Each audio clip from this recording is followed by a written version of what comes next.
To hear this audiobook in full, please visit patreon.com/COZMUN. Thank you for your support. Build Socialism with Chinese Characteristics by Deng Xiaoping. Translated by the Bureau for the Compilation and Translation of Works of Marx, Engels, Lenin, and Stalin under the Central Committee of the Communist Party of China. Foreign Languages Press, Beijing. First edition, 1985. Publisher's Note. The present volume is an English translation of the first Chinese edition of Deng Xiaoping's Build Socialism with Chinese Characteristics, published by the People's Press in Beijing in December 1984. Editorial Note. In his opening speech at the 12th National Congress of the Chinese Communist Party, Comrade Deng Xiaoping summed up China's long years of experience and focused on an important idea, namely, that we must integrate the universal truth of Marxism with the concrete realities of China. Take our own road and build a socialism with Chinese characteristics. This idea has become the guiding principle for modernizing China.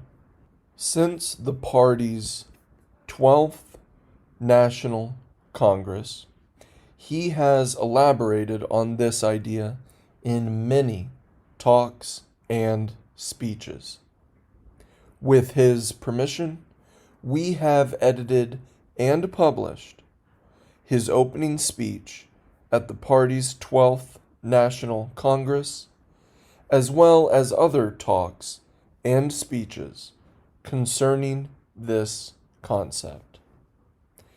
Department for the Research of Party Literature, Central Committee of the Communist Party of China, December 1984.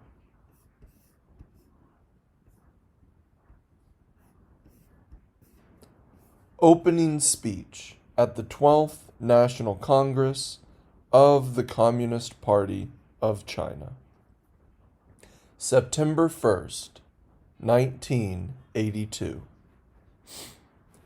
Comrades, I now declare the 12th National Congress of the Communist Party of China open. There are three main items on our agenda. 1. To consider the report of the 11th Central Committee and decide on the party's program for opening up new prospects in all fields of socialist modernization. 2. To consider and adopt the new Constitution of the Communist Party of China. And 3. In accordance with the provisions of the new party constitution, to elect a new Central Committee, a Central Advisory Commission, and a Central Commission for Discipline Inspection. When these tasks have been accomplished, our party will have clearer ideological guidelines for socialist modernization. Our party building will conform more closely to the needs of the new historical period, and new cadres will be able to cooperate with old cadres and succeed them in the party's highest organs, which will constitute an even more vigorous and more militant leadership. A review of the party's history will prove this Congress to be one of the most important since our Seventh National Congress. The Seventh Congress, held in 1945 under Comrade Mao Zedong's chairmanship, was the most important in the period of democratic revolution after the founding of our party.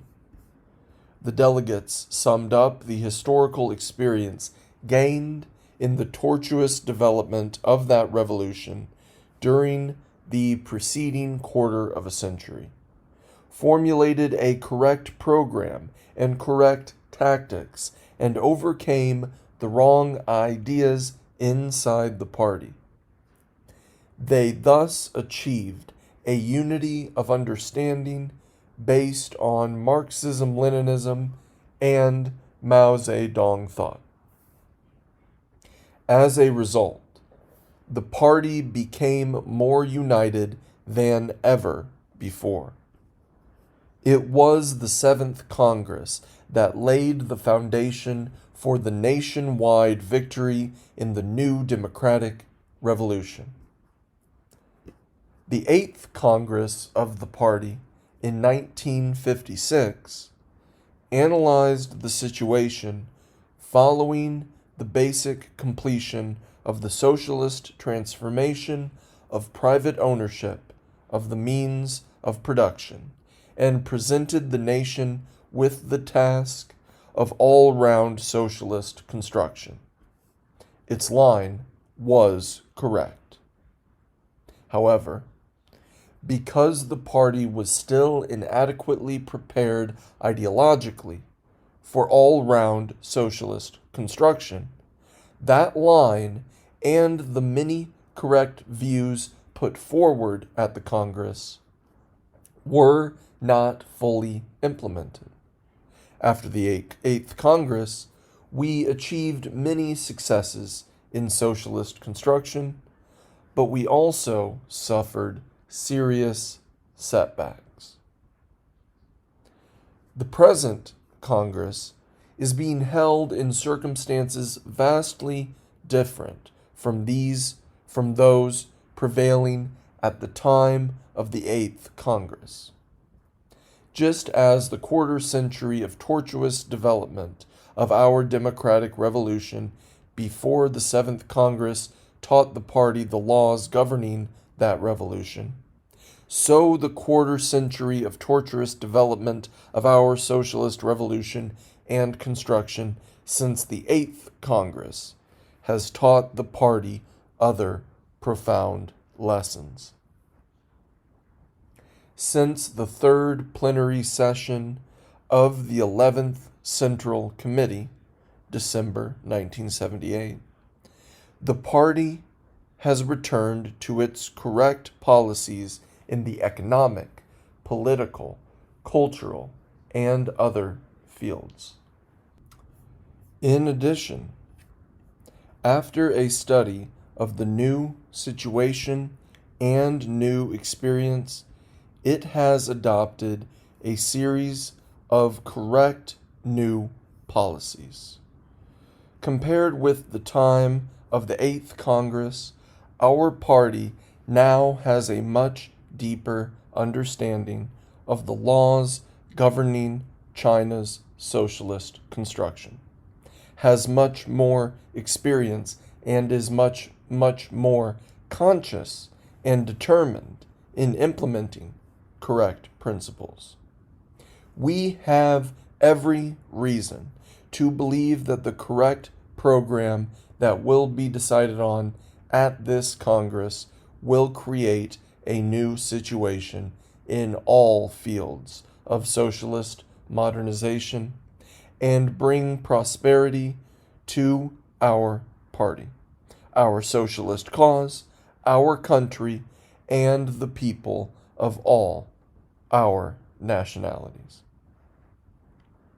In carrying out our modernization program, we must proceed from Chinese realities.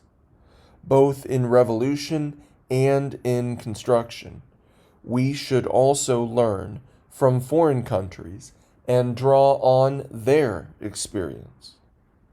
But the mechanical copying and application of foreign experiences and models will get us nowhere. We have had many lessons in this respect.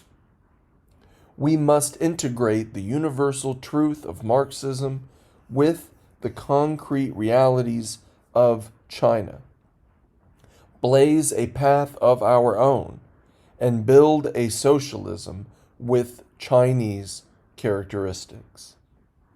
That is the basic conclusion we have reached after reviewing our long historical experience.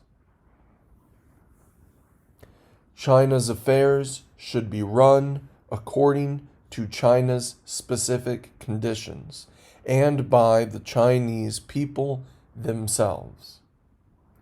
Independence and self-reliance have always been and will always be our basic stand. While we Chinese people value our friendship and cooperation with other countries and other peoples, we value even more our hard-won independence and sovereign rights. No foreign country should expect China to be its vassal, nor should it expect China to accept anything harmful to China's interests.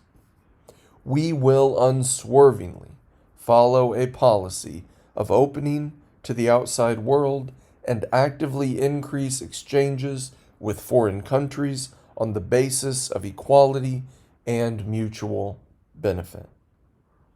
At the same time, we will keep clear heads, firmly resist corruption by decadent ideas from abroad, and never permit the bourgeois way of life to spread in our country. We, the Chinese people, have our national self-respect and pride. We deem it the highest honor to love our socialist motherland and contribute our all to her socialist construction. We deem it the deepest disgrace to impair her interests, dignity, and honor. The 1980s will be an important decade in the history of our party and state.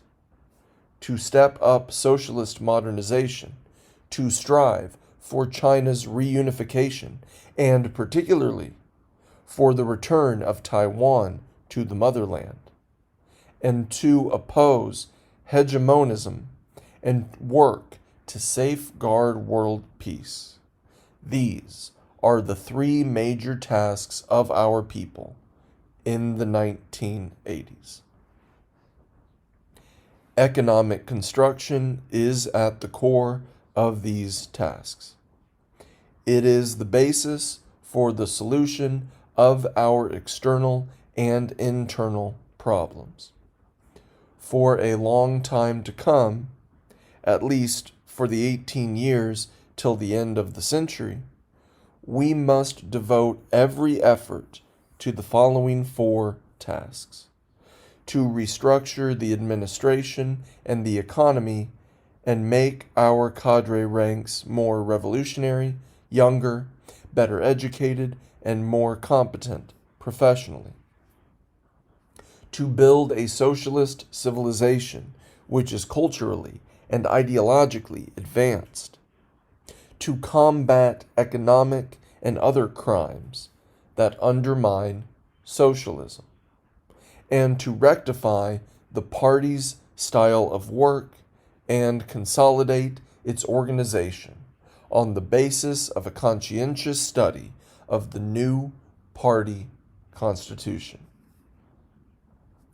These will be the most important guarantees that we will keep to the socialist road and concentrate our efforts on modernization. With 39 million members, ours is now a large party playing a leading role in the exercise of state power. However, the Communist Party members will always be a minority in the population as a whole. None of the major tasks proposed by the party can be accomplished without the hard work of the people. Here, on behalf of the party, I wish to pay high tribute to all workers, peasants, and intellectuals who have worked diligently for socialist modernization, and to the People's Liberation Army, that great wall of steel safeguarding the security and socialist construction of our motherland. China's democratic parties fought together with our party in the period of democratic revolution, and together with us they have advanced and been tested in the socialist period. In the construction work ahead, our party will continue its long-term cooperation with all patriotic democratic parties and patriotic Democrats. On our party's behalf, I wish to express sincere gratitude to all the democratic parties and to all our friends without party affiliation. The cause of our party has enjoyed the support and assistance of progressive people and friendly countries throughout the world. On behalf of our party, I wish to express our sincere thanks to them. We must do our work carefully and well. We must strengthen our party's unity with the people of all nationalities in our country and with the people of the world. We must struggle hard to make China a modern socialist country that is highly democratic and culturally advanced. We must also strive to oppose hegemonism, safeguard world peace, and promote human progress.